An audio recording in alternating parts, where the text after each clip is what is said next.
नमस्कार दोस्तों, आज छठ पूजा की कथा सुनेंगे। चलिए दोस्तों, दिवाली के 6 दिन बाद छठ मनाया जाता है। छठ के महाव्रत को करना अत्यंत पुण्यदायक है। छठ व्रत सबसे महत्वपूर्ण रात्रि कार्तिक शुक्ल षष्ठी तिथि को होता है। सूर्योपासना का यह महापर्व 4 दिनों तक मनाया जाता है। छठ पर्व के लिए कई कथाएं प्रचलित हैं, किंतु पौराणिक शास्त्रों में इसे देवी द्रौपदी से जोड़कर देखा जाता है। मान्यता है कि जब पांडव जुए में अपना सारा राजपाट हार गए, तब द्रौपदी ने छठ का व्रत रखा था। द्रौपदी के व्रत के फल से पांडवों को अपना राजपाट वापस मिल गया था। इसी तरह छठ का व्रत करने से लोगों के घरों में समृद्धि और सुख आता है।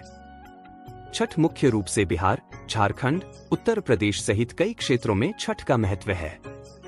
छठ पूजा या सूर्य षष्ठी या छठ व्रत में सूर्य भगवान की पूजा होती है और धरती पर लोगों के सुखी जीवन के लिए सूर्य देव के प्रति आभार व्यक्त किया जाता है। सूर्य देव को ऊर्जा और जीवन शक्ति का देवता माना जाता है, इसलिए छठ पर्व पर समृद्धि के लिए पूजा की जाती है। सूर्य की पूजा से विभिन्न बीमारियों का इलाज संभव है। सूर्य पूजा के साथ स्नान किया जाता है। इससे कुष्ठ रोग जैसी गंभीर रोग भी दूर हो जाते हैं। छठ पर्व परिवार के सदस्यों और मित्रों की लंबी उम्र और समृद्धि के लिए भी मनाया जाता है। एक पौराणिक लोक कथा के अनुसार लंका विजय के बाद राम राज्य की स्थापना के दिन कार्तिक शुक्ल षष्ठी को भगवान राम और माता सीता ने उपवास किया और सूर्य देव की आराधना की। सप्तमी को सूर्योदय के समय पुनः अनुष्ठान कर सूर्य देव से आशीर्वाद प्राप्त किया था। एक अन्य मान्यता के अनुसार छठ पर्व की शुरुआत महाभारत काल में हुई थी। सबसे पहले सूर्य पुत्र कर्ण ने सूर्य देव की पूजा शुरू की।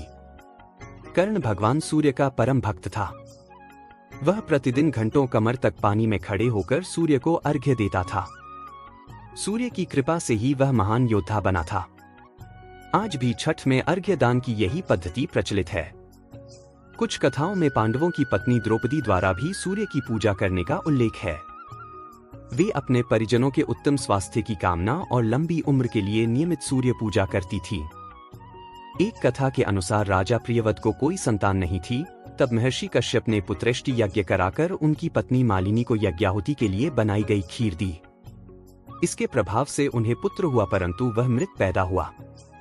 प्रियव्रत पुत्र को लेकर श्मशान गए और पुत्र वियोग में प्राण त्यागने लगे।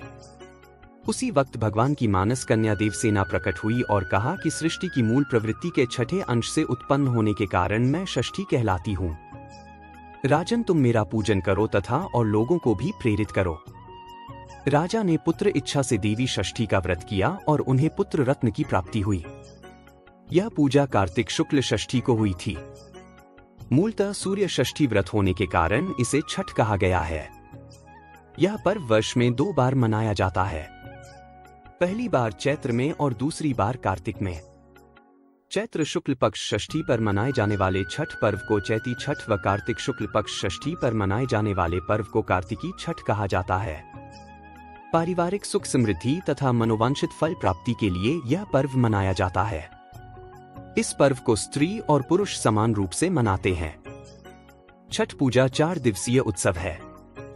इसकी शुरुआत कार्तिक शुक्ल चतुर्थी को तथा समाप्ति कार्तिक शुक्ल सप्तमी को होती है। इस दौरान व्रतधारी लगातार 36 घंटे का व्रत रखते हैं। इस दौरान वे पानी भी ग्रहण नहीं करते।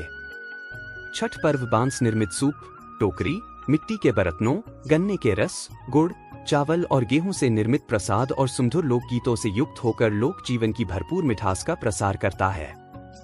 यह मुख्य रूप से पूर्वी भारत के बिहार, झारखंड, पूर्वी उत्तर प्रदेश और नेपाल के तराई क्षेत्रों में मनाया जाता है। षष्ठी को मनाया जाने वाला छठ पूजा सूर्य उपासना का अनुपम लोक पर्व है।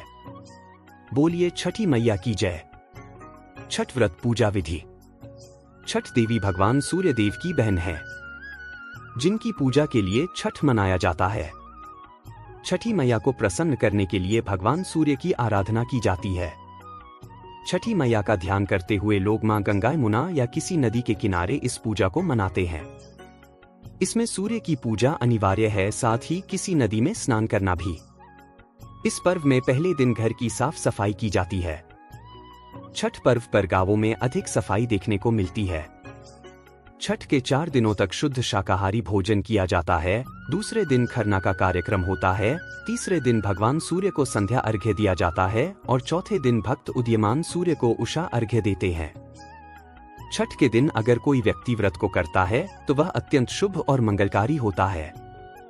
पूरे भक्ति भाव और विधि विधान से छठ व्रत करने वाला व्यक्ति सुखी और साधन संपन्न होता है। साथ ही निःसंतानों को संतान प्राप्ति होती है। बोलिए छठी मैया की जय। अब छठ व्रत अनुष्ठान विधि को जानें। छठ के दिन सूर्योदय में उठना चाहिए। व्यक्ति को अपने घर के पास एक झील, तालाब या नदी में स्नान करना चाहिए। स्नान करने के बाद नदी के किनारे खड़े होकर सूर्योदय के समय सूर्य देवता को नमन करें और विधिवत पूजा करें। शुद्ध घी का दीपक जलाएं और सूर्य को धूप और फूल अर्पण करें। छठ पूजा में 7 प्रकार के फूल, चावल, चंदन, तिल आदि से युक्त जल को सूर्य को अर्पण करें। सर झुकाकर प्रार्थना करते हुए गृणीन सूर्याय नमः, गृणीन सूर्य, आदित्य, हरि हरि सूर्याय, सहस्त्र किरणाय मनोवांछित फलं देहि देहि स्वाहा या फिर सूर्याय नमः 108 बार बोलें। दोस्तों, अपनी सामर्थ्य के अनुसार ब्राह्मणों और गरीबों को भोजन कराएं। गरीब लोगों को कपड़े, भोजन, अनाज आदि का दान करना चाहिए।